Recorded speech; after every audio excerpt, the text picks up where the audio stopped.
What's up guys, welcome back to a new Ragnarok video. The ending of the anime and one anime original scene may have leaked future events in the Ragnarok manga. Nothing is confirmed, but there is a possibility, and that's what I'm going to cover in today's video. Hope you enjoyed. First, let's go over the anime original scene. This is in the final episode of the anime after Sasaki defeated and killed Poseidon when we're, waiting for the arrival of Jack and Hercules. We have Gull roaming the hallway saying, "Where's Brunhilde?" like looking for Brunhilde. She spots Brunhilde. Oh, there's Brunhilde, and she notices that Hermes is there talking to Brunhilde. She walks closer, and then out of nowhere we have Hermes pretty much bowing to Gull and then pretty much walking away. And then Gull walks up to Brunhilde and says, "What were you two talking about?" And then Brunhilde's response, "Nothing at all." And then they begin walking away. And then after that we see the scene of Jack and Hercules walking out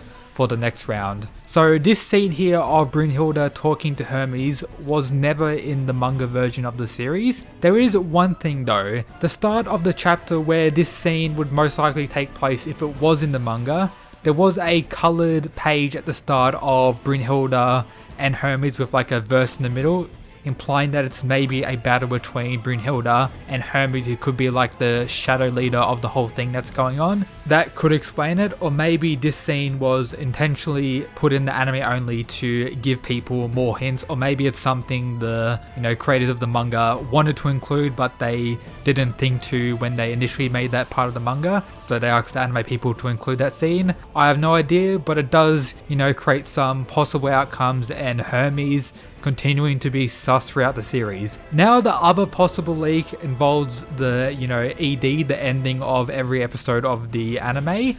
I've been covering Ragnarok as a series now for over a year, so make sure to subscribe if you enjoy chapter reviews, what if battles, explain videos, and much more to come. Which in my opinion is probably the most fire thing of the whole anime. You may shit on the anime itself, you may shit on the opening, but the ending, that shit is, fire as shit. But the thing I'm going to talk about is specific scenes. So as we're going, we see Brunhilde walking. We start with, these Chinese warriors resembling, Lu Bu's backstory, or resembling Lu Bu. Then we see, the Garden of Eden representing Adam. Then we see a dojo representing Sasaki. We see Jack the Ripper in, nighttime London.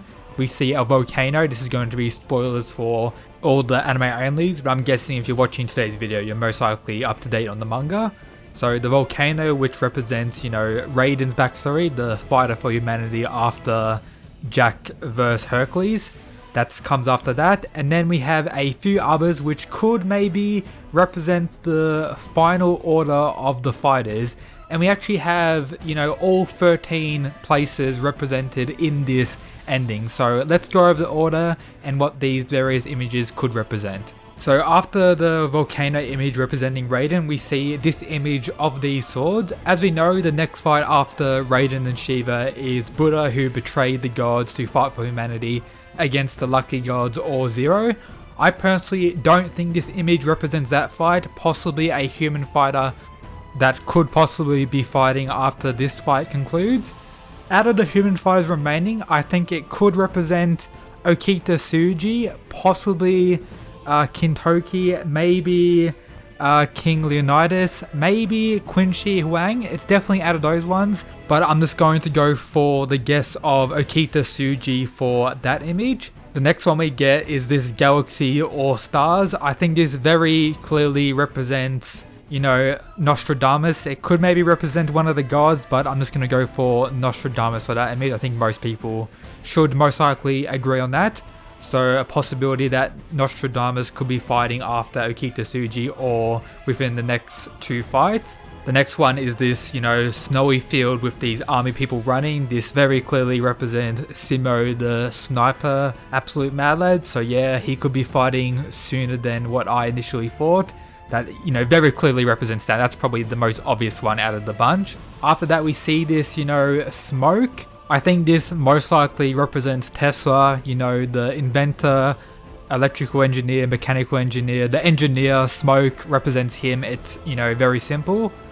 The next one after that could actually represent a god. It's like this magma or lava, possibly representing hell or something like that. As we know, Beelzebub is most likely the representative of the devils or of hell in the story. That's my assumption for that. And I do think he's going to be fighting Kintoki, so maybe that represents Kintoki possibly as well, but I think this represents Beelzebub. But that does kind of go off the line because, you know, all the other images most likely represented humans. Maybe the sword one could be representing another god, but most of the other ones represented the human fighters, so maybe this won't be Beelzebub, but I just get the assumption that it's Beelzebub. The next image is pretty much blood everywhere on the screen. I think this is going to represent Rasputin. Maybe Qin Shi Huang, but I think Rasputin fits more. So Rasputin, absolute mad lad, is going to fight not last potentially, but yeah, pretty hype. The one after that, I'm not too sure about. I'm just going to say it represents Qin Shi Huang, you know, the rise to godhood. And there has been a theory going throughout the fandom that Qin Shi Huang will be a traitor on the human side, like Buddha was a traitor on the god side. So maybe that represents that image, and with it being a second last fight, that could be very insane, and that is a possibility. And the last image we get in the ending starts with Brynhilde standing there again with these Roman, Greek, you know, battle gladiator stadium, which most likely represents King Leonidas. And we actually do see Brynhilde like vanish like how the Valkyries die.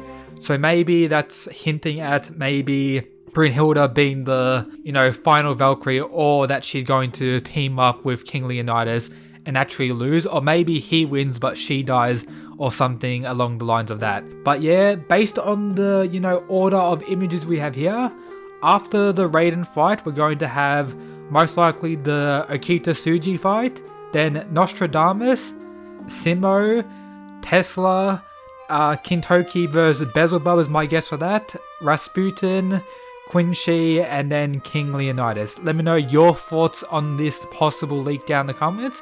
If that is the order, I think that would be pretty hype, if I'm being honest. Meaning Rasputin isn't coming very soon, but he's not the last fighter, meaning I get to actually see him soon. And we still have the question, what's really going to happen considering Buddha changed sides? There could be another god fighting for, you know, the god side, and another human as well to equal everything out. And that maybe could represent what these swords are. But yeah, that's my thoughts on these possible leaks. That's pretty much everything. Hope you enjoyed. If you did, make sure to subscribe. As always, shout out to the people who support the channel via the Patreon.